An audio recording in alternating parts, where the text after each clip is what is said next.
Ladies and gentlemen, it's time for the Shrewdness. Woo! Hopefully, you still have your head. We are getting deep into the season now, though. We're over halfway. We turned the corner now. So we just finished week 9, which puts us over the halfway point. So if you're still alive, you are in the minority.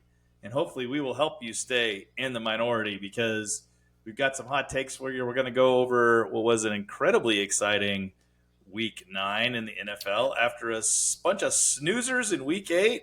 Yeah. The NFL always comes back, and With week a 9 vengeance. was like, great game. It was all tons of fun, lots of exciting games, with the exception of last night's game. Cowboys in Arizona was pretty lousy, but everything else was a pretty good, and Sunday night game.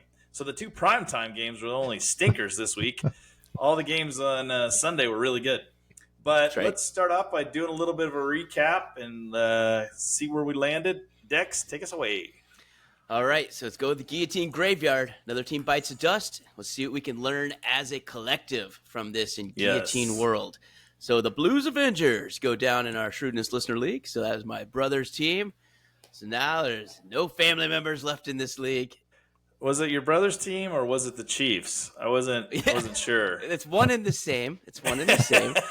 So it was kind of what I threw out so we can start off with the lessons learned. And it's what I told him back on draft day. Like, just don't stack. You don't stack like you can do in regular fantasy because one bad week, you're done. So the stack of Mahomes, Kelsey, and Kareem Hunt, which has worked like gangbusters all season. Yep. You get Mahomes' worst week, which couples into no touchdowns for Kelsey, which couples into no touchdowns for Kareem. Yeah, hey, man. Well, I guess Kareem did get one, but it wasn't a passing touchdown. So that's kind of what happened. So 10.5 points from Mahomes, his worst career percentage passing ever, 44%. Yep. So at Buffalo, which I just got to say, I know we're homers, but if your worst game ever, you lose by a touchdown against Buffalo, a Super Bowl favorite on the road. Yeah. All right. You could do worse. All right. Yeah. Yep. So he had the ones that killed him. So he had Travis Hunter go on the IR last week. That hurt. Bucky Irving, he's had out for weeks, also hurt. And then the guy who keeps on sucking lately, and it's surprising because we had him at the beginning doing really well, is Roma Dunze. So a 0. And he's had he's had a month of spud performances now. Like, he's a pure potato in the eyes. And I don't know who's really picking up the slack because you look across me, DJ Moore's not really gangbusters by any means. Luther Burton's not gangbusters. Cole Kmet and Colston Loveland, they're just kind of spreading it out. But in a game where you score, 40 something points? Upper 40 points. I know. And you get 3 targets and no catches in a game with 90 freaking points. That's hard to believe, man. And a Bengals corner covering you. Yeah, I know. We can start right there. Like, the worst defense is right there.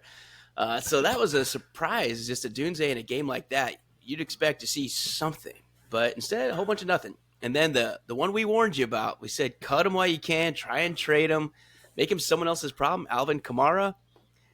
Wow, 0.7 points. Rough week. That's right, 0.7. So not only did he lose that fumble. Season. Oh, my gosh, it's just brutal for him. So 6 rushes, 14 yards, 1 catch for 3, and he lost a fumble. So he was at 1.7 or 2.7 points and then lost a fumble. So that was just atrocious. So you can't really survive that. That's what happened there. The stacking hurt because one bad week in a stacked team kills you. And then you can't ever, expect zeros from the number one wideout on a team that scores over 40 points. But, hey, weird stuff happens in the NFL every single week. And this week was just that. So we'll go later on. We'll talk about our sinners and saints. But there's some surprises on that list too. But for the Blues Avenger, great year. Hope you had a good time. And that's just the way Guillotine rolls, man. So hopefully onto the Zombie League, which we're going to be doing here at the Shrewdness. It'll be kind of fun. So if other league commissioners out there, if you don't do this, it's a fan favorite, man. We love it. The players love it. Other leagues do it. the first 9 people out, you do a zombie league. So they're all dead, hence the zombie league. And you do it again. So you get people kind of back into it to do the second half of the season. And so you do this little separate buy-in, but kind of usually more winner takes all in this one. It's kind of fun. So think about it. If you're a commissioner in that league and you're hearing this, like, hey, this is a good idea. It is. It's a great idea. So you do it. All right. So let's go into our survival strategy. So for all those chopped players, what do you do now? We're getting later in the season. You've been saving your fab. You've been holding it on to it miserly. Pruitt, take us through who got people chopped. We talked about a couple of them, but who else is out there? And if they are available in your league, what do we bid on these guys? We talked about quite a few of them, actually. So top 10, Mahomes was number 1. Adunze was number 2. Gibbs and Jonathan Taylor, believe it or not, were both in the top 10. Unbelievable. Saquon Jonathan Barkley. Taylor finally didn't score 50,000 points in a week. Yeah. Finally didn't run gangbusters. So Saquon Barkley on the list again. It's been a rough season. And then Kamara that we Weekly mentioned. offender. Yeah. He was on a bye. I mean, it's not really his fault this time. Yeah. Right. True. No, that's true. That's true. But yeah, those are the top 10 lists for players cut this week. And like you alluded to, a couple were on bye. Tucker Kraft also on that list. Yeah, that's unfortunate season-ending ACL injury for him. Yeah, as we talked about before, sometimes when your guys get hurt, if it's at the end of the game, fourth quarter, not as bad. Tucker Kraft, unfortunately, 2 catches for 20 yards, and then he goes out, which just kind of kills you early. I think it was second quarter maybe. So that was a killer for his owners out there because he's pretty much operating top 3 in all fantasy leagues, basically no independent format, right? So that's a big loss. Right. Yep. So what do you do to your question earlier, Dex? What do you do with that? Yep. We got 4 teams on bye, 3 teams for all intents and purposes for fantasy. Cincinnati, Dallas, and KC, and Tennessee. Don't forget Las Vegas, man. Oh, yeah, Don't forget Chiga Conquo. Right? Cam Ward's there to throw you 4 points if you need it. Yeah. Right. So just not this week. With Cincy out this week, obviously you lose Jamar Chase, T. Higgins, T. Effin Higgins. Yep. Chase Brown. Dallas, you got Ferguson, Lamb, Javonte Williams, Dak Prescott, and Pickens.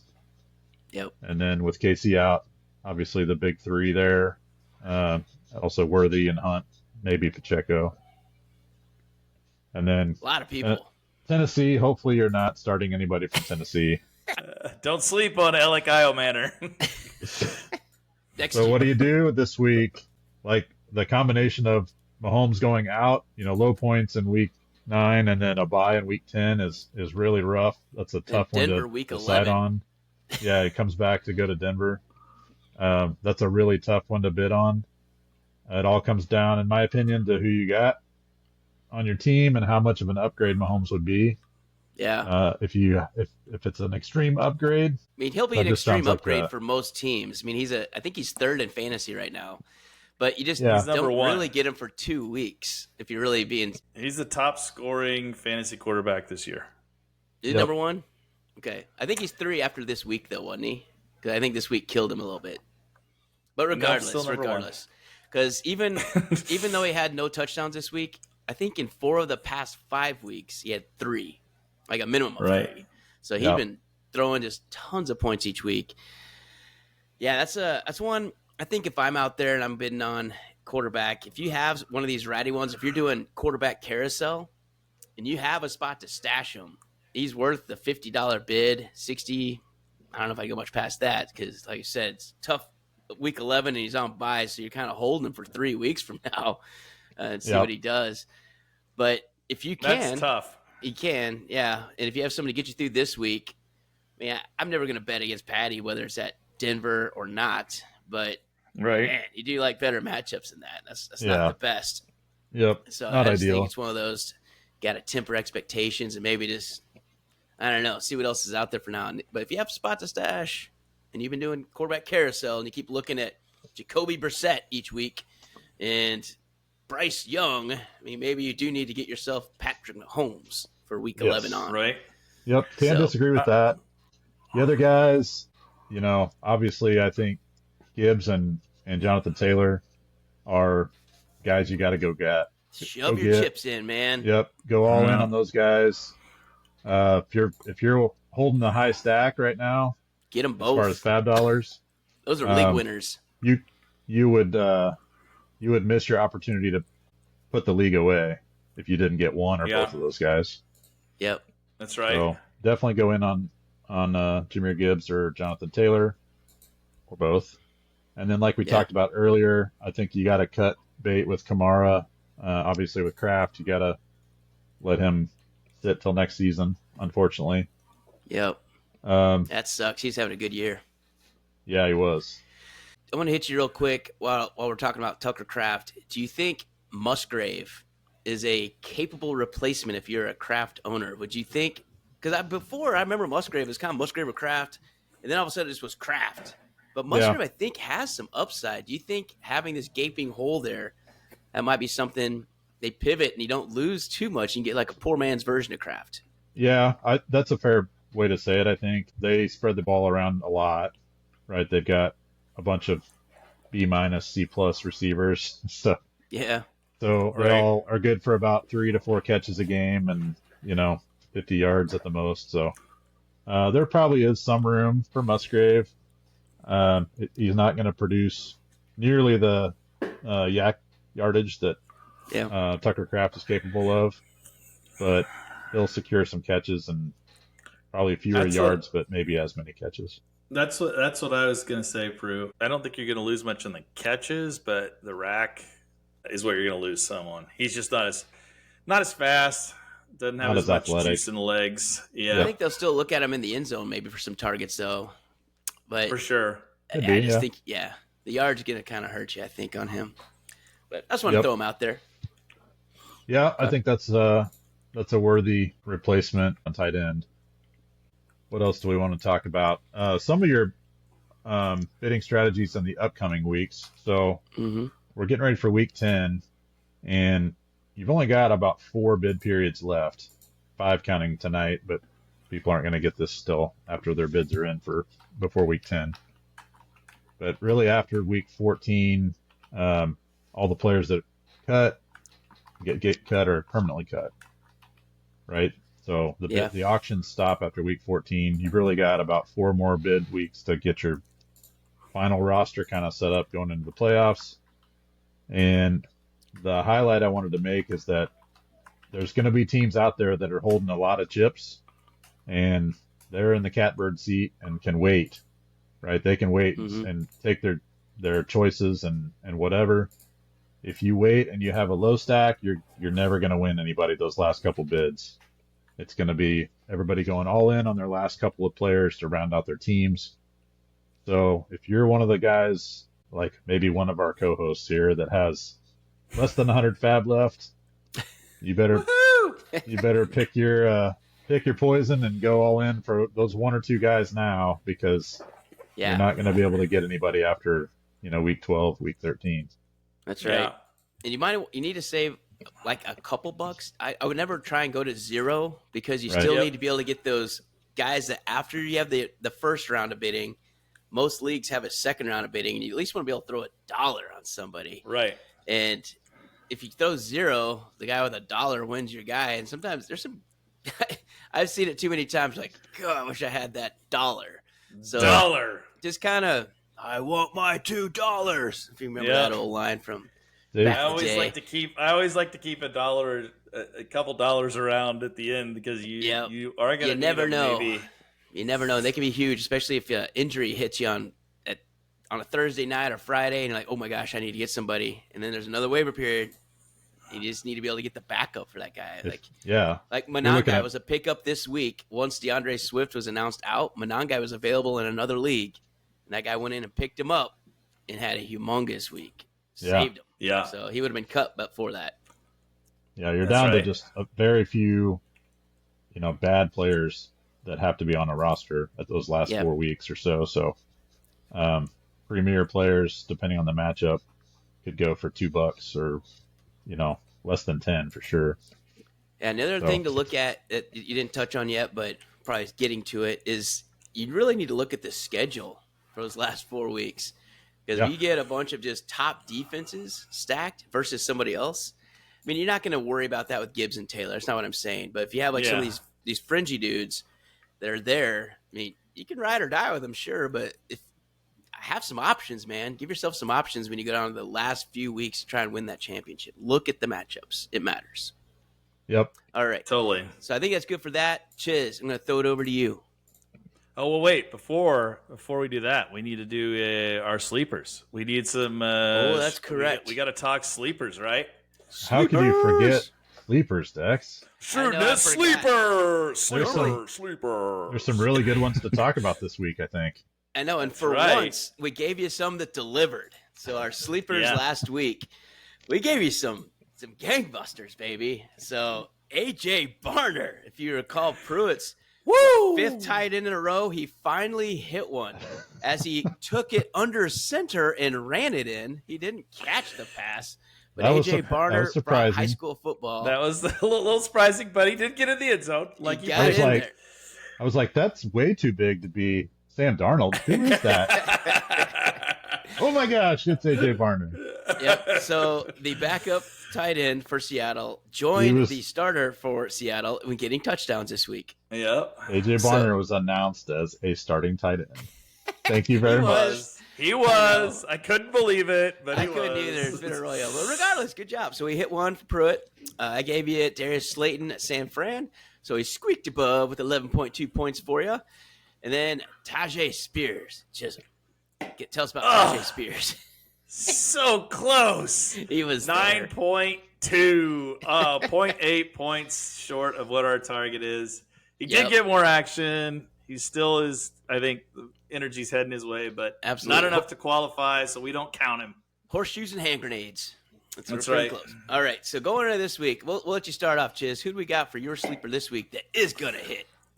All right. So overall for the season, we've hit 26% of these. Our goal is to hit 33, so we're a little under what we like for the season, but couple this week, and we'll be right there. I'm going to go with one Cade Otton. Cade Otton versus New England. So Tampa is hosting New England, and a couple things I like here. One, Tampa coming off a bye. Two, Baker has started to recognize Cade Otton is alive and on the field. So for the first several weeks of the season, he did not even recognize he was a human being. So it was a little bit tough if you had Otton. I think, though, because of all the injuries, he was forced to throw to Cade Otton because he didn't have anyone else on the team to throw to. And then he realized, hey, this Cade Otton dude's pretty good. He gets open quite a bit. Did I throw to you last year at some point? I remember you. Like deja vu. Like, I think you were really good. I think you were right. I made you a top 5 tight end. Cade Otton's like the kid in school that wants to answer every question. He's like, pick me. I'm open. And Baker's look at me. Is there anyone else that has... Who else? Where's Godwin at? Is he out again? God, totally. Just give me Mike Evans instead. What? He's not here either? What? Fine, Cade. What's the answer? Yeah. So seriously. I feel like Cade is gonna hit that time of the season where he's most valuable. So I like him right now. I think it's a good spot for him. And I think it'll be a relatively high-scoring game, probably high 40s, low 50s. So let's go Cade to hit over 11, and he's held by less than 45% of owners. That's our criteria this week. Less than 45%, and they need to hit 11 points. So Cade, lock it. Dex, who you got? All right, so it's so ironic this week that It really is. and I are both taking tight ends, and you'll find out shortly that our resident tight end taker is not this week. So I'm going with Colston Loveland.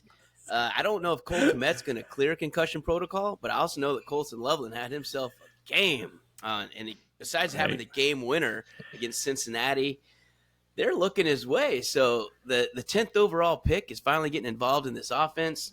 So last week he had 6 for 118 and 2 touchdowns, like I said, to include the game winner.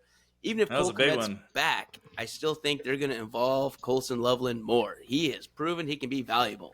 So I think that is going to help be involved. And unlike the last time I said people be involved, Manon guy, and then he went out to pasture for a week, and then he came back this week and had like a zillion yards and was awesome. He Just did. needed DeAndre Swift to disappear, I guess. And once that Right. happened, it worked out. So I think, especially if Cole Kmet is out, doesn't clear a concussion protocol, Colson Loveland's a freebie. And I think he's around 22% owned. And he's projected for 7.4, but I think he can go for double digits easy mode in this game home. So I like Colson Loveland. Prue, who do you like? All right. I'm going to offer a disclaimer with my pick this week, and that is it all hinges on Cooper Kupp's health.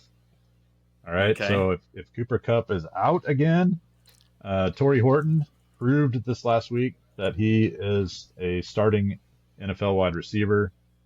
Yep. He scored 2 touchdowns. One of them was a completely sick release at the line that the announcers were both like, that got him the touchdown right there. His first 2 steps, he just put a move on a dude that just completely left him standing still. Ran right by him. Easy touchdown. I think he's a valid target again this week against Arizona.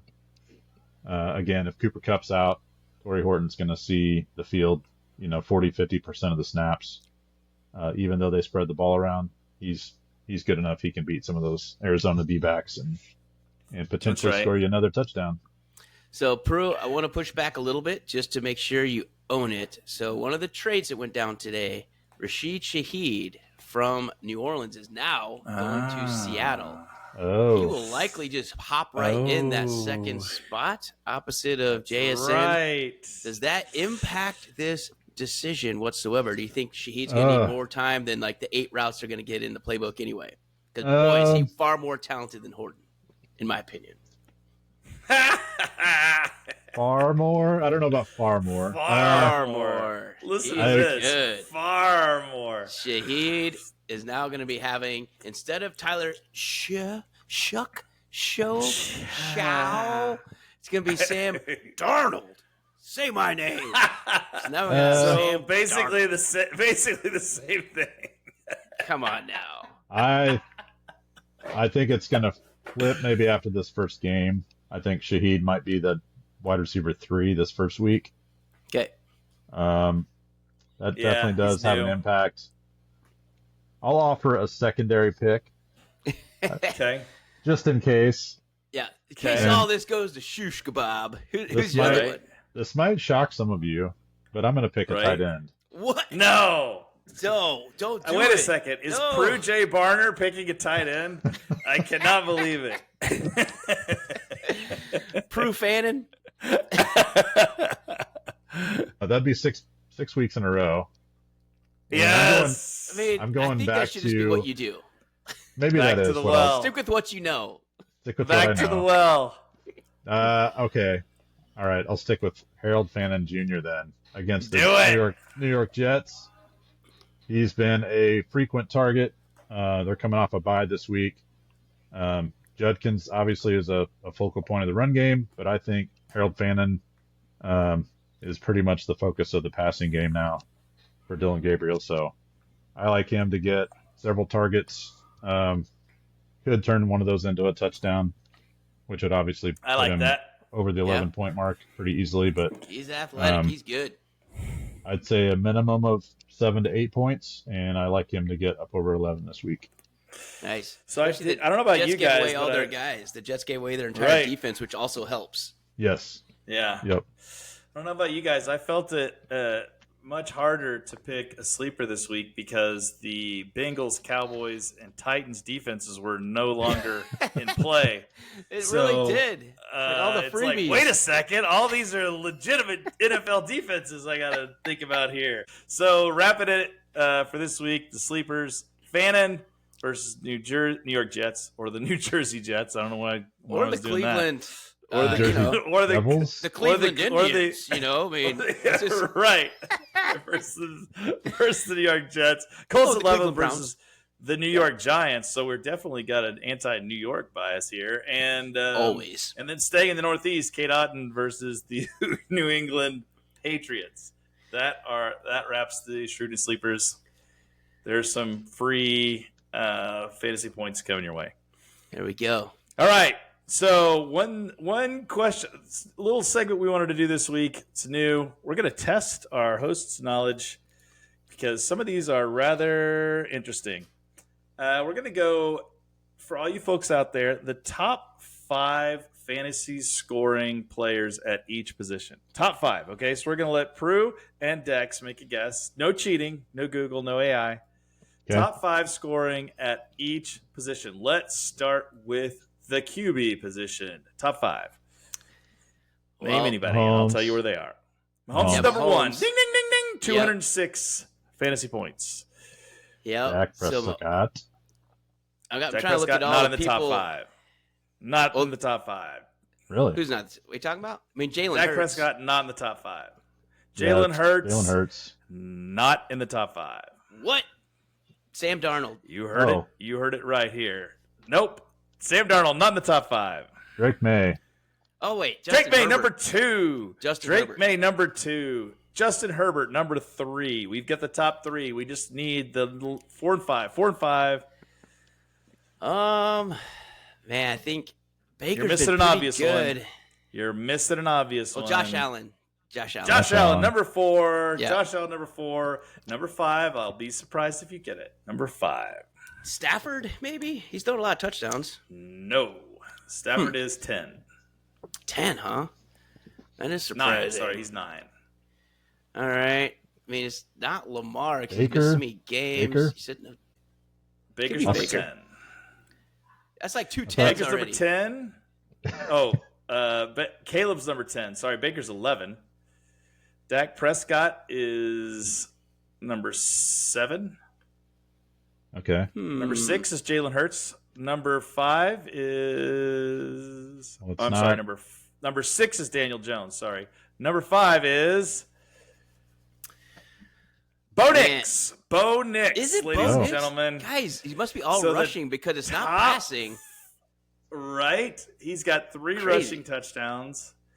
And Must he have has a lot of rushing yards. 17 passing touchdowns. Bo Nix, No 17 way. passing touchdowns, Huh. which is kind of crazy. So your top 5 in fantasy quarterbacks: Bo Nix, Josh Allen, Justin Herbert, Drake May, and Patrick Mahomes. Holy crap! I don't know that we would have ever predicted those coming out of How does that? the beginning of the year. So we had in our top 5, we had Allen, and we had Mahomes 6th, Right? Bo Nix 11th, Prescott Yeah. 12th, Drake May 13th. This Herbert, part Beauty ranking. 17th. of fantasy. The Wow. beauty of fantasy, my friends. Now, Yeah. obviously, some of that has to do with injuries, people Yeah. being Yeah. out, all that stuff. But I think Yep. still, that's your top 5 scoring that's crazy. quarterbacks. Okay, you want to let's move to wide receivers. Wide receivers, top 5 wide receivers. All right, Jamar Chase. Jamar Chase, number 1, 187 points on the Yep. season. He's been pretty awesome. We Is it got. still Puka? I think Jackson Smith and Jigba's got to be 2. He's leading the Oh, league yeah. in yards. Jackson Smith and Jigba, number 2. Puka. Pruitt mentioned Puka, number 4, even with the injuries. say Number about- 4. So you man, only need 2 more. You need 3 and 5. Igbuka had a 3 good and 5. start. Igbuka get into the top 5. He did not. Drake London? Puka is not in the top 5. Drake London is not in the top 5. He's number What? 7. Drake London would- is number 7. I don't know if Jefferson's had enough scores, but I guess he's been relatively consistent. But I don't think he's Nope. got enough I don't think yards so. or Jefferson- scores. Jefferson is number 11. Is St. Brown up there? St. Oh, yeah. Brown, number Consensus. 3. Yeah. Okay. Amon That'd be St. Ra, Brown. number 3. St. Brown. So, Good call so that- there. He also has 7 receiving touchdowns on the year, which is almost That the top. helps. There's one guy that's got more than him. Hmm. And it is not a top 5 receiver. Devontae Adams has 8. Well, he's had 5 the last 2 games. Touchdowns. I think Devontae had Right. 3 2 weeks ago. or before the bye or whatever. Then you had 2 this week. So, But you guys are missing number 5, and I don't think you're going to get him. I'll say this: he's not the number 1 receiver on his team, even in terms of targets. Higgins. Nope, No, not okay. T. That's a great guess. That's a good guess. Not T. Pickens. He would be considered a wide receiver too. George Pickens, number 5 on the season, Wow. with Yep. 6 touchdowns and 764 yards. How about that? So your top 5 wide receivers: George Pickens, Puka Nacua, Amon-Ra St. Brown, Jackson Smith and Jigba, and Jamar Chase. That's your top 5 wide receivers. No CD Lamb, no Jefferson. Yeah, No that's CeeDee great. Lamb, no Justin Jefferson. You know, a lot of guys that we thought would be no AJ No Brown. AJ Brown. Yep. Oh, You know, AJ a Brown's lot of guys probably not that you- top 20, is he? There's no way he He is. is not. He is not top 25. As a matter of fact, Is Devontae Smith top 25? There's no way he is. Devontae He's had one good game. Devontae Smith is top 25. Is he? Is he Believe it or not. 25th? He's had a few is touchdowns. 25, 24, 28, 22, I feel like I remember one good game. 17th, Devontae Smith. 17th, 114 points, and it's 44 catches, 588 yards. That's the real reason he's had Slim a lot Reaper. of catches. Doing something. So believe it or not. So AJ Brown, just out of curiosity, is holy cow. We're not in the 50th. top 30. Garrett Wilson, by the way, is number 30. Marvin Harrison Jr., 31. Nico Collins checks in at 35. CeeDee Lamb at 36. Of course, he's been hurt. And AJ Brown at number 38. Wow. So Wow. hopefully that did not burn you, but it burned a lot of people. So let's go to running backs. Top 5 running backs. We got running backs, tight ends left. Let's see. This All one right. should be easier. Top JT 5 running backs. Jonathan Taylor's JT been, except for this week. JT is number 2. Number 2. CMC has got to be With there. He has so many 12. catches. He has 12. JT has 12 rushing touchdowns and 2 receiving touchdowns, and he's number 2. Wow. Okay. Is That's CMC because number of 1? CMC. CMC is number 1. And it's with mostly because of with receptions. 61 receptions. Yes, that's 626 yards receiving. Unbelievable. And 4 receiving touchdowns, not to mention his 596 rushing yards. Yeah, So I think he's number Bijan's 1. got to be Jonathan there Taylor's still. number 2. Bijan. Bijan's number 4. Bijan is number 4. A-Chain.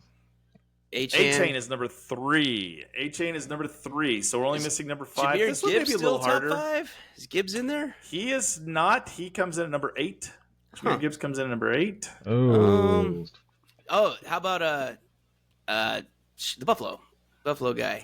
Oh, The Buffalo? James Cook. The James Buffalo. Cook. James Cook, the Buffalo. He comes Yes. in at number 7. 7 Ooh. Number 7. biscuits. Thought that was it. I was feeling pretty good about it. Yeah. It's not Derrick Henry. It's not Saquon. No, No. Is it it Josh is Jacobs? Not. yeah, it could be Jacobs. Josh Jacobs, number 5. Way to go. Josh And Jacobs, Kyren number 5. Williams, You know who number comes in 6. at Javonte Williams, number 6. Wow. Javonte Williams Wow, at number that 6. is not anything we would have said. Like, think about that. So We if had you him look at 31 on our list. I think everybody did. Saquon Barkley at number 10 right now. Kyron Williams, number 12. Ashton Genty, number 13. Derrick Henry, number 19. Ooh. Like, wow. Those are some guys that tanked you. But your top 5 through this point in the season, halfway, Josh Jacobs, Bijan Robinson, Devon A-Chain, Jonathan Taylor, and CMC, Christian McCaffrey. And last but not least, Pruitt's favorite category, tight end. Can we name the top 5 tight ends for the season? McBride. McBride's number 1. McBride All right. by just a point. 1 point higher than number 2. Turd And I think- Ferguson. Turd Ferguson, number 2. And Turd Tucker Ferguson, number Kraft 2. until he just got hurt. But Tucker Tucker Kraft. Kraft's number 4. Number 4. So Tyler number 5 Warren? and number 3. Tyler Tyler Warren, Warren. number 3. Number Okay. 3. And number 5 is Kelsey or Goddard. Goddard. Either- Travis Kelce. It is Kelce. No way. Travis Kelce, still a top 5 fantasy tight end, beating out number 6 by 15 points, who is Dallas Goddard. But your top 5: Travis Kelce, Tucker Kraft, Tyler Warren, Jake Ferguson, and Trey McBride. I think we probably would have only had McBride and Kelce on that list, maybe. Probably, yeah. I think we had Kraft around look, like 8 or 10 or something like that. We had I think that's right. Kraft at 9. And Warren was And somewhere in the Joku. same place. Now, of course, Brock Bowers, we probably Brock had a Bowers just showed that he's really number one when I'm He really is, but unfortunately, he's number 13. He still might for finish the season. top. He could still finish top. So surprises on that list for me. I'm looking back at our picks before the season. Kittle, we had 3rd. He's been non-existent this year. Yeah. Well, he missed a chunk of time though. He missed a He month. did. But even when he's been in, he's been played. Yeah, gone. that's true. Ingram, we had He's not 7th. even Kittle is not even top 25 in tight ends. That's unbelievable. Ingram He's has terrible. been not good. Ingram number 27. I'm amazed he's in the top 30. Right? Man, he's throwing some zeros up. That's crazy. Where's Hunter Henry in that list? Oh, that's a great question. Let's see. He's gotta be top 12. He's a guy expected to have kind of a. Well, I thought he'd have a lot better year. So let's see, 5, 6, 7, 8, 9. He's 9. Okay. So that's okay. Dalton Kincaid is number 8. The Door is number 7. Gadsden's got to be moving up the chart, especially if you do last 4 weeks. He's probably been top 3 for sure. That's a great call. Gadsden's number 11 overall on the season. He's moving and shaking up that chart, though. Nice. So, He really is. And number 10 is Jawan Johnson. Nice. No surprise this year. yeah, You would first not 3 expect weeks. Jawan Johnson to be a top 10 wide receiver. No. Of course, And he's notably not. out of the top. Notably not. Notably not in the top 10. And unsurprising is Kyle Pitts. Yes, ladies and gentlemen, Kyle Pitts. It wasn't his year. Still, He must Kyle have been not his year. injured, Chisholm. He must have been injured. How many games if has he missed? If Oh, you're none, still you betting say. on Kyle Okay. Pitts to break out, Just stop. his one touchdown would tell you to stop doing that. He So did get in the end zone. Is Bowers so, ahead of him, having missed the entire season? He is literally 0.4 points behind him. 0.4 points behind Bowers in Kyle 3 Pitts. games has done more than Kyle Pitts all season. So Wow. that tells you what to think there. But I thought that was interesting because if you look back at the season, like it just goes to show. I mean, some of it's injuries, obviously, but then some of it is like no one would have predicted Saquon Barkley to have the drop off that he did this year. No one would have predicted AJ Brown to be outside the top 25 wide receivers. Those guys were top first round picks. Yeah. Yeah. No one would have predicted Lamar Jackson to get hurt and miss all the time that he did. So you've got all those things working against you. It's always interesting about halfway through the season to see how it plays out versus what we thought. So that's a fun little segment. We can move along now, and I'm going to toss it back to you, Dex. Let's talk about last week's Sinners and Saints. All right, Sinners and Saints. So this one, we talked about a few of these guys already. So Kamara, again, cut bait. Just throw him out, man. We don't need him anymore. Ugh. He's gone. Chuba Hubbard. It's not him anymore. It is Rico Dowdle all day. Please cut Chuba Hubbard. You don't need him on your team anymore. Yeah. Jordan Mason. Well, you might need to keep on to him because Aaron Jones came back, but he might be hurt again. Yeah. You never really know. But Aaron even Hammy in- Jones. Yeah, but Jordan, I'm not doing anything. Mason is 4.7 points Right. last week and killing you. So I think he's bye week dependent. So you might need to keep him on for this week. Bill, 5.1 points. We talked about him last week as well. He's just not someone you need to roster or maybe not start for right now, but especially now that we've lost Jaden Daniels. That offense isn't going to be better with Marcus Mariota. So I don't know if I want to keep him either. The biggest ones that killed people we talked about earlier too, Gibbs and Taylor. Like if you're rocking that backfield, you may have been cut this week. And that would be unbelievable. Probably It could were. absolutely have happened. So I can probably see were. Taylor slipping back all the way in the second round. But Gibbs, he only had 5.8 points on 25 yards rushing and 3 catches for 3 yards. That is, I don't think I've ever seen that stat line. It might be his worst game No. ever. Doesn't I'm not happen sure. to him. Yeah. No, he's bulletproof for floor. I do believe this is his lowest floor in 2 seasons. I thought I looked that up. I believe that to be true. Oh, yeah. Because, I bet money that it is.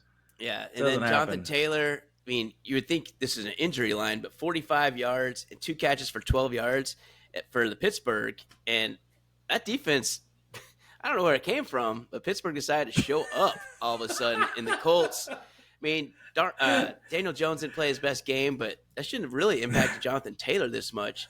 That was an egg. So 7.7 after 3 straight weeks of 3 touchdowns a week. I mean, it was insane what he was doing. So he came back to 4 games on the year that he's had 3 touchdowns. Yeah, it's something like stupid. That. Yeah, I think the other ones he doesn't have any though. So who knows? But regardless, Jonathan Taylor sputted up this week. Kaimani Vidal, so the Chargers running back, who's had a couple really good performances, he came tumbling back to earth with 30 yards. That's it, 30 yards.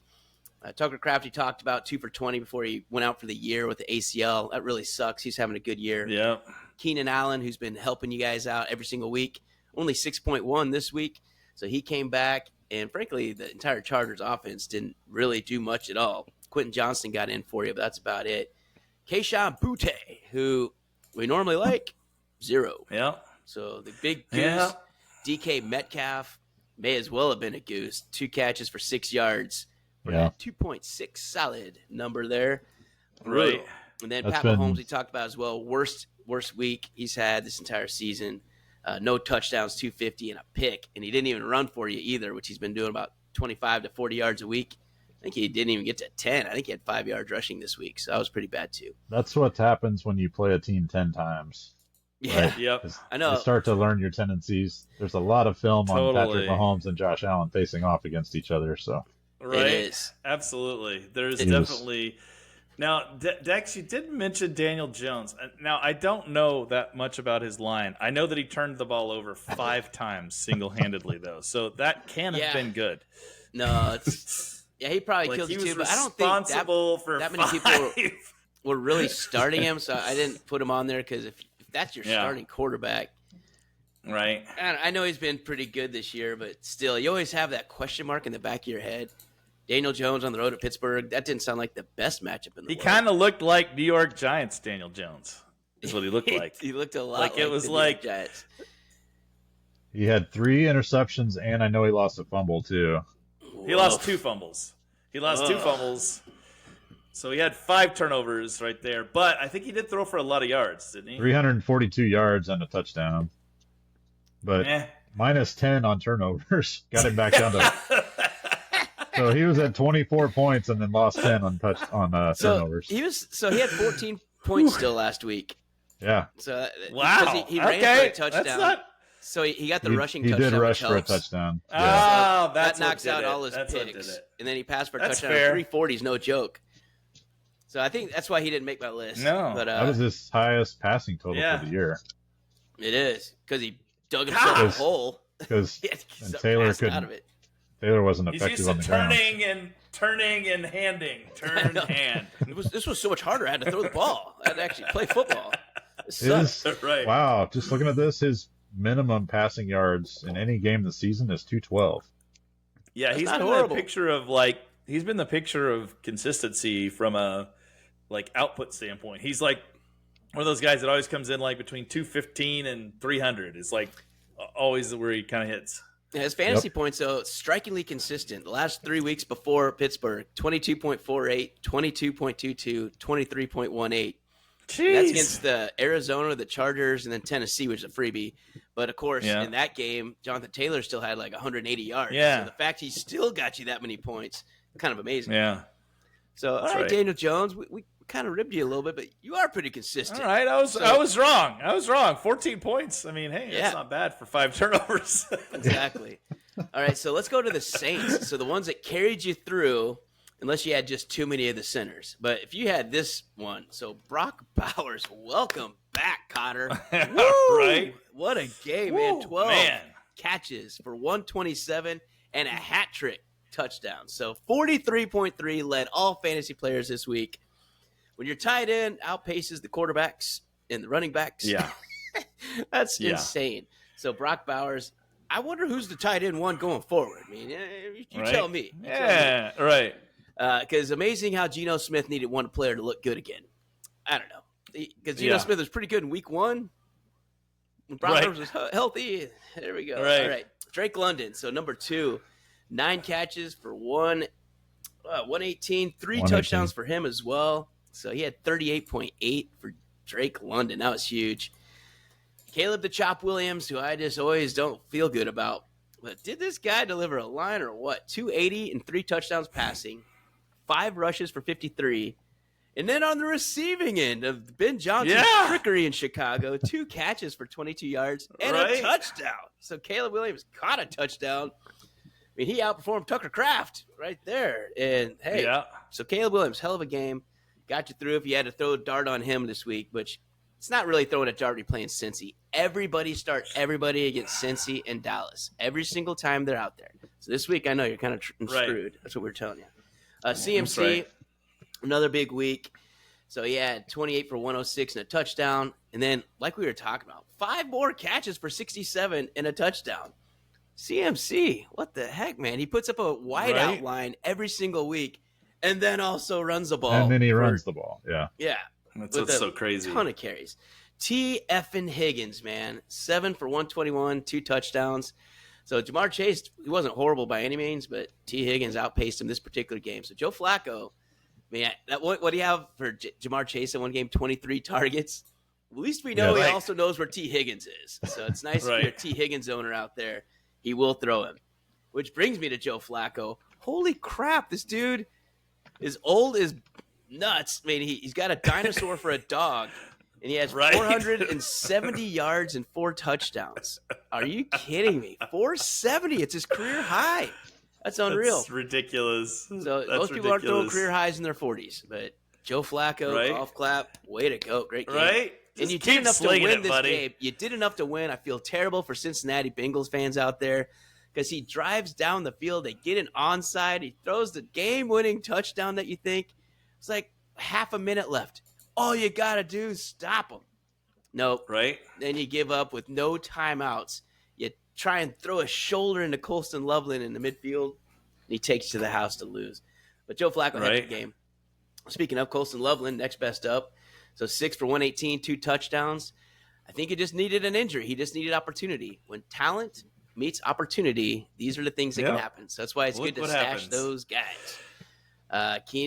Josh Allen, I mean, just old reliable, right? 273 and a touch and 6 for 19, but he ran in 2 more. And I think they highlighted he had like a million games with a passing touchdown and a rushing touchdown. So he and Jalen Hurts are just battling back and forth on that one. Rico Dowdle, we got to believe he's for real. And he's the man right now. He is, I had him last year. He was great. Yeah. I don't know about great. I mean, there's a reason Dallas let him go. He was a value add for my team last year. Yes. Yeah. And 25 for 130, 2 touchdowns, and just 2 catches to toss in there. But Rico Dowdle is for real going forward. I think you could legit put him in as one of your in-game running backs, at least in a flex spot.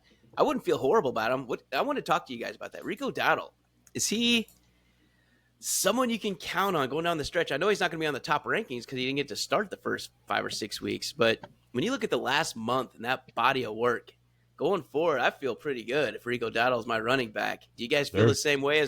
Would you call him an in-game running back at this point? Look at their schedule, right? From here on out, they do have a Week 14 bye, so that's a big negative. And they play against the Rams in Week 13. So those 2 weeks, I don't like him there. But other than that, they play New Orleans, Atlanta, San Francisco, New Orleans again, Tampa Bay, and Seattle. And all of those are beatable defenses against running backs. Right. So Tampa's not the best. They eat people up. But the rest of that, I kind of agree. I mean, they're listed as the 7th easiest defense for running backs to score against right now. They catch a bunch out of the backfield. Enrico's not really that guy. They play I wouldn't call him that guy. I mean, he's going to catch a couple, but that's not his game. Yeah, they do. They play like a soft shell Tampa 2 defense is what it's called. Yeah. So they do. Yeah. They are susceptible to running backs out of the backfield catching passes. Unless your name is Alvin Kamara, in which case, he is no longer anything. So anyway, absolutely all that said, yes, I would put him on my team in a heartbeat for these last 8 weeks because he's he's got some favorable matchups, we'll say. Yeah, I would say too. I would say I really like what he's doing. And the weird thing about the Panthers, they're doing exactly what they did last year. They were awful to start the year. Yep. And then they started getting better and better and better. Yeah. And by the end of the season, we actually all thought, hey, the Panthers aren't that bad. Bryce Young is a decent NFL quarterback. And then they just completely reverted to crap to start the season. Let's start over again. I like starting crappy. It's like when you send your kid to summer vacation and they completely forget everything before they go back to school the next week. That's exactly what the Panthers did. Just mind swipe. I don't even remember how did we win? And then they gradually pick it up through the year. So I don't know. I kind of like the trajectory they have right now. I do too. Speaking of trajectory, this is a guy that we have not been really high on, but after this week's game, Marvin Harrison. So he had 7 for 96 and a touchdown. He totally dominated the first half. And frankly, they didn't have to throw to him much in the second half. What do you think about him moving forward? Is he someone you can trust as long as it's Jacoby Brissett in there and not Kyler Murray? Or do you feel a little nervous still with him? I feel more confident, but I want to see where you guys are at. I like Brissett throwing to him a lot more than Kyler Murray. Same. So do I. For whatever reason, I don't know if Kyler's too short, can't see over his line or what, but he can only see McBride. Yeah, that's so true. He only has eyes for McBride. Yeah, right. Yeah, I feel like that's the truth. From a passing quarterback standpoint, I like Brissett better. Now, I think what you get with Kyler is the run, and sometimes I mean, for him to beat Brissett, he has to run. Yeah, because he's not as good of a passer, I don't think, as Brissett is. Right. And now here's the other warning I will give everyone. Jacoby Brissett did that against the Dallas defense. Yeah. And my God, I have not seen that bad a coverage in a long time. The touchdown in the end zone, I've never seen a guy lose his jock more quickly than on that, Darren Bland just broke his own ankles. Harrison just looked left, and then the guy just collapsed. I was like, what are you doing, man? It was so bad. I don't know. I guess you can just get tripped up sometime. But even with CeeDee Lamb, Brissett is right. CeeDee Lamb was impressed by it. I think that Brissett is a guy who is always a good backup. He always is a good backup, and he's always going to deliver. I don't mind starting Brissett. Yeah. No, I don't either. I think it's pretty good. All right, and then the last guy that did really well, it almost took us to our parlay, is Jackson Smith-Njigba. Another great week. He continues to lead the league in yards, 8 for 129. He didn't get in the end zone for us, which is what our prop was if you're following our socials. He's the only one that didn't get one of Sam Darnold's touchdowns. We were giving it to tight ends here, and we got Torrey Horton over here. Good Lord, how are we not getting the main guy? Boy, if you would have looked right on the one that went to Arroyo on the left, Jackson Smith-Njigba torched his dude by 10 yards. He was just that. So did wide Arroyo. Opener. Yeah, as they said on TV. Exactly. He was wide opener. Totally. So that's our sinners and saints for this week. Hopefully you had a couple of those saints to get you through, especially if you're carrying some of the sinners, because those guys, there's some anchors on you, especially at this time of the season. So let's go to our Shrewdness Spuds. Pruitt, run us through those. All right, let me pull up our Spud list. Last week, we delivered, for the most part. 2 out of 3. Yes. Chisholm continued his hot streak of his Spud pick scoring at least one touchdown. I have to come through for you. Yeah. Remember, anytime touchdown pick for my Spuds. So. Except the 1 week we did. Yeah, except the 1 week we actually bet it. Jalen Warren That's right. Put up 16.9, so he delivered against Indy, which was a surprise. I think he had 2 touchdowns, maybe even. Yeah. So he did well. But Dex and I both picked Spuds. Chuba Hubbard, like we said, is taking kind of a backseat now, and they played Green Bay. Tough matchup for him. He only produced 1.7 points. So he was an ultra spud this week. Super spud. And then Dex picked Chris Olave against the Rams, and he delivered 8.7. So he had a somewhat respectable game, but not quite what he was predicted to have. And fell a little short of our target point total, so he hit as a spud. We are up to 37% on our spud. So we're doing a little better than we had predicted. That's right. And we are, let's see, we've hit 7 in the last 5 weeks, last 6 weeks. Yeah. So yeah. holding pace. Yeah. We had a couple of rough weeks there in weeks 3 and 4, but other than that, we've been on that was pace. a desert. Yeah, I almost had one. It was a horseshoe and hand grenade one. Back when Week Brees 3 Hall in and Tampa 4 Bay were- week 3. 3 and 4, we were 0 for 6 on sleepers and Yeah. 0 for 6 on Over spots. 6 on spuds. That wasn't our best weeks. We were lost in the wilderness at that point, but we've come back. So Yes. we're back. We're back, ladies and gentlemen. We are back. All right, so who are we going with this week? Pruitt, start us up. All right, so this week on our spud list, I didn't have to look very far. I looked for players that are 100% owned by teams around the league. Ashton Genty is playing against Denver on a short week, and I absolutely hate that matchup. I think he's going to get eaten alive. He will struggle mightily to get to 10 points. It wouldn't shock me if he stays under 7 this week. Yeah. Even with a couple catches, I just think the yards can be hard to come by in this Yep. game. I Yeah, think against Denver. 3 or 4 catches for 15 yards type number, and then 10 carries for another, maybe 15 carries for another 30 yards. I just don't see it. Yeah. Yeah, I mean, it'll be hard to bench him. Obviously, probably not going to do that, especially on a bye week where you're losing players. But just temper expectations. That's what Yep. we're not feeling real great about. Yep. But Dex, who you got this week? so for me, I'm kind of going back to the well. I picked him a couple weeks ago and he sucked. So Deebo Samuel, I just don't see it this year. He's projected for almost 17 points this week, and I don't know how because it's Marcus Mariota under center because Jaden Daniels is out, and Detroit, their defense isn't that bad, and I think they're going to be angry too since Minnesota just went in there and beat them in their house. So Deebo versus Detroit with Marcus Mariota, and probably not McLaurin again. Even if so, I think if McLaurin plays, it makes it even worse. I don't think Deebo makes it even worse because then he won't be the sole target, right? Well, for sure. So I'm going Deebo as a spud again this week versus Detroit. Chiz, finish I us like out. that one. I'm going with another strong defense to shut down Brees Hall. The Jets are at Cleveland. It's going to be like 3 degrees or colder. They just traded away everyone on their team, and they've waved the white flag, and I think you're going to see the effect of that this week when they come out and put up a 9-6 loss at Cleveland.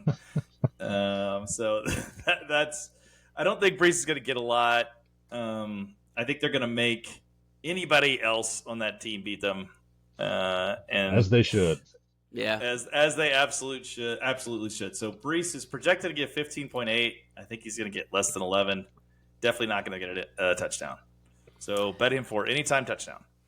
All right. So our 3, Ashton Genty, Deebo, and Brees Hall are our spuds this week that we personally would stay away from. All right. Absolutely. Let's bring it on home. So Let's talk about making some money. Locks. That's right. Let's go, Chiz. So we're 56% on the year, down from a high of like 95 or something crazy. We started out ridiculously red hot. We're still way above what you normally get in Vegas. 56 is really good. And if you're getting the lines right, this last week we were a little bit cold. We went 1 for 3, but we didn't lose by that much. The only one that was really Except off was for my Indy pick, which I was totally convinced Indy was for real. And Can we go they're back not. to that clip from last week? I would take him at -9 if I could. I think I said I would take him at -9, and thank goodness I did not ladder as was my instinct. Man, that could have been treacherous. It could have been really bad, and now I'm back to where I was, not believing in Indy. So they lost. We did give you the Rams -13.5 versus New Orleans, which gambling etiquette would tell you not to do. Double digit Did it. Loved underdog it. like that. We Dex did it. took the stinky pick. And he took the stinky pick, and it won. It was the only one that won. Pruitt had New England -5.5 versus Atlanta. I don't know how they didn't cover that, but they managed to not cover that and still win the game. What was the final? 3-point win or something like that? 1 point win. 1 point. 24 to 23. 23. Yeah, the missed extra point. Oh, that's right. That was the missed extra point game. God, a lot of good games this week. Yeah. Yeah. So we won for 3, but we were close, and I feel like this is going to be a 3 for 3 week. And we're going to start it off with Mr. Pruitt, who's going back to the well. Back to the well. I'm still a believer in New England. Tampa Bay is coming off a bye, and Tampa Bay is at home. But what I don't like about Tampa Bay is that their record is reflective of a much better team than I think they actually are. They've had some injury risk or injury problems, like we talked about earlier. Some of that's getting rectified now with Bucky Irving coming back. But I still like what New England's doing. They are red hot right now, continue to win. Yeah. And when they win, are winning big. So I like them as a small underdog. They're only 2.5 point underdog at Tampa Bay. Tampa Bay has won, I looked earlier, they've won their first 4 games by a total of 9 points. So in a tight game, I'll take the points. And I think New England comes down there and punches them in the mouth and maybe even sprinkle in $1 or $2 on the money line. Okay. All right. So Dex, what are you thinking this week? I like that. We got New England +2.5. All right. At Tampa. I'm doing yet another smelly one. I'm going to stick to the smelly train and keep walking through the filth. Good. So this line I hate. I hate it. Don't like it at all. So I'm going with it. Chicago -3.5 home against the Giants. Oh, you're taking the hook the other way. I know. But when you look at it, one of these teams is trending towards playoffs. I mean, I don't believe it either. Caleb the Chop Williams he's not doing too bad, though. And Ben Johnson, maybe he's just finding something. All I know is they have the second-ranked rush offense, and they're going against the 31st ranked rush defense. It's going to be cold in Chicago in the 20s. I think it's going to be a lot of running. I think they're just going to get up. And the Giants don't have a run game to keep up. Jackson Dart's great, and he'd have to do everything by himself. Tyrone Tracy's not going to be able to do it. Singletary, no thanks. Wan'Dale Robinson doesn't strike fear. Darius Slayton doesn't strike fear. Theo Johnson doesn't strike fear. So I just think Chicago's going to score, and they're going to outscore the Giants, and I think it's going to be by at least a touchdown. So I think that -3.5 is kind of fool's gold to scare you away to make you take the Giants. Don't be afraid. Just go Chicago at home this week. -3.5. It's that hook. That hook is always scary on the 3.5, but Dex thinks we're going to clear that easily. So we got Chicago -3.5 versus the Giants. And wrapping up, I am going with an under. My second under of the season. I'm going to go Seattle, Arizona under 45.5. Why, you may ask? Why? Both of these teams scored a lot of points. Well, yes, that's why. In the NFL, we tend to revert to the mean.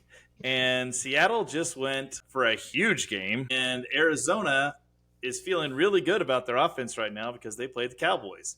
And they're both going to run into each other and go, wait, these teams are way better than the last teams we played. So that's what defense is. So I think, and Arizona is a much better team than their record. They've lost a lot of really, really close last-second, one-possession games. I think it's actually going to be a close game. I think it'll be a hard-fought game and a relatively low-scoring game. I'm going to call it somewhere around 21-17, but enough to get the under. And Seattle, Arizona, under, lock it up. So our 3 locks for this week: New England +2.5 at Tampa, Chicago -3.5 hosting the Giants, and the Seattle Arizona game under 45.5. Get it out with us. 56% on the season. Lock it down. The other thing I want to talk about, we talk about our plugs. For those of you who listen to the show but maybe don't follow us on socials, you should, because we do island game power parlays. So Thursday, Sunday, and Monday night games, we do single game parlays with 3 different players. 3 legs. Stats that we do. 3 legs to the stats. we went through a period at one point where we hit 3 in a row. 4 in a row. Where we had 4 in a row, where we had 12 straight picks. And I will say very consistently, we hit 2 of 3. So if you're taking the singles on 2 of 3 is pretty good. losing. 2 of 3 is losing. But here's what you do. You also single bet those, because when we give you these bets, they're gold, you see. So you want to bet them as single bets, and then you want to bet them as a parlay. Yep. So if you do that, you're definitely up for the year. Check it out. And we leave the receipts here at the Shrewdness. So all of our socials, it's up there and it will not go down. So you can go down and you can make fun of us when we go over 3, as some of you have done. And that's okay. That's all right. It's all right. We're writing your names down. We're big boys. But We're send it We're back big boys on and we can take it. we're big boys. Sometimes we go over, but we're not like all those other gambling people who just show you how awesome they are. And when they All I hit the do big is ones, win. they I'm retweet it. 100%. Right? Yeah, It's amazing okay. how many, we've all got that friend who always sends you like the screenshot of his parlay, his 6-leg parlay that hit, and you're like, where's the 30 other other 40? shots of your of the 6-leg parlays that you missed on? Well, we're not that friend. We're the friend that shows you all the receipts, good, bad, and ugly. We have a lot of fun with it. It does make the games a lot of fun too. Oh, it's a and heading blast. into the holiday season, there's a lot more island games. So you might want to start following us now. Follow us on TikTok. You can follow us on YouTube, our channel on YouTube, Facebook, Instagram, and you can find all of that at our website, shrewdness.podcastpage.io. So Right. you can also link to any of our episodes from there, whether you listen to us on YouTube or on Spotify. All the archives are in there. You can go back and listen to the season preview where you can laugh at all the. Yeah. Oh, can I say that? I think I can. Picks that we made. Nobody's listening. Say what you want. Nobody's listening. Say what you want. We totally we leave it all out there. So there's nothing that's hidden. Take us a follow. Send it to somebody who, if you like the show, we'd appreciate it, and get them to listen. We love doing it. And in the off season, we do a lot of other stuff. So we'll cover a lot of other sports. We'll just have a lot of fun. Talk about who knows what in the off season. So guaranteed to be a good time. For sure. Awesome. Well, I think it's going to close us out. Again, we addressed all the things from the listeners that we got, so we tried to put all that in there. We went through the bye weeks. We got some injuries, and hopefully we can get you through one more week. So good luck as we get into the second half of the season. If you're commissioners out there and you start your zombie league, good luck with your next draft. It's a blast getting the midseason draft. And until next week, stay shrewd.